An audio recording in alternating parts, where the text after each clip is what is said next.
Hi, my name's Claudia Martinez. I am the executive pastry chef at Miller.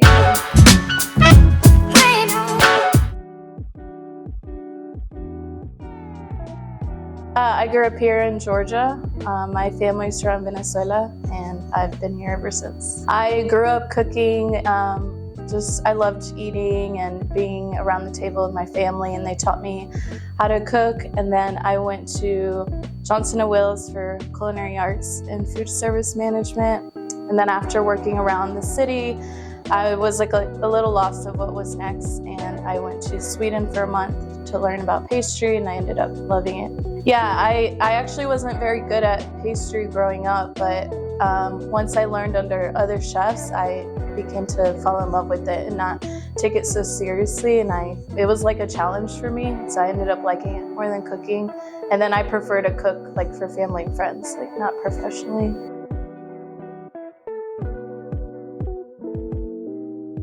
I think with baking, it's more, it's technical and it's not something you can fix. Like with cooking, if you break a sauce, you're able to sometimes bring it back together. With baking, it's more precision. So if you mess up something the day before and you come in and it takes 3 days to make that dessert, you have to start over. So I think it's a little bit more challenging when it comes to time. I appreciate both of them. They're both difficult in their own ways, but I think with baking, it's more precision, taking your time.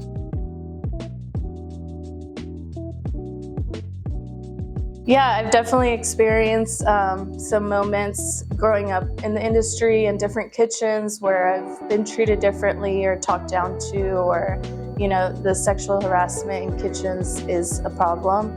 I learned that once I got to a position where I could speak up, that I'm very adamant about making sure that people feel safe in kitchens.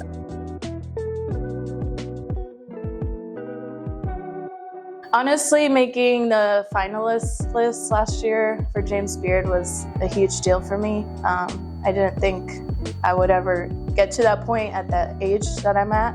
So I was really happy to be there, and even landing this job was a big deal for me.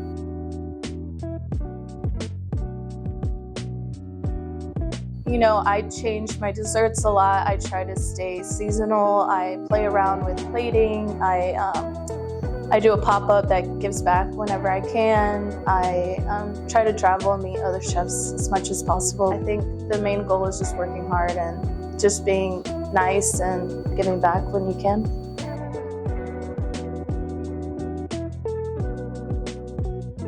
Right now, I do more seasonal desserts, southern classics with a little twist to it. I like to play around with what I'm doing. Some Latin influence every once in a while, but I try to push whatever I'm doing, and I expect the diners to have more fruit-forward desserts, a little bit lighter. I think it's cool growing up here and seeing how the Atlanta food scene has changed, but I love seeing what everybody else is doing, and it impacts what I'm doing, and I think we all come together to try to make Atlanta a good food scene, but I do get inspired by what other people are doing and try to incorporate in my dessert or get feedback from other chefs of what they want to see, and I'm trying to push myself every time. I think on just a personal chef, I would say Antonio Bashor, Dominique Crenn, Christian Castillo that I worked for from Chastain, Steven Satterfield. I think he does inspire me a lot.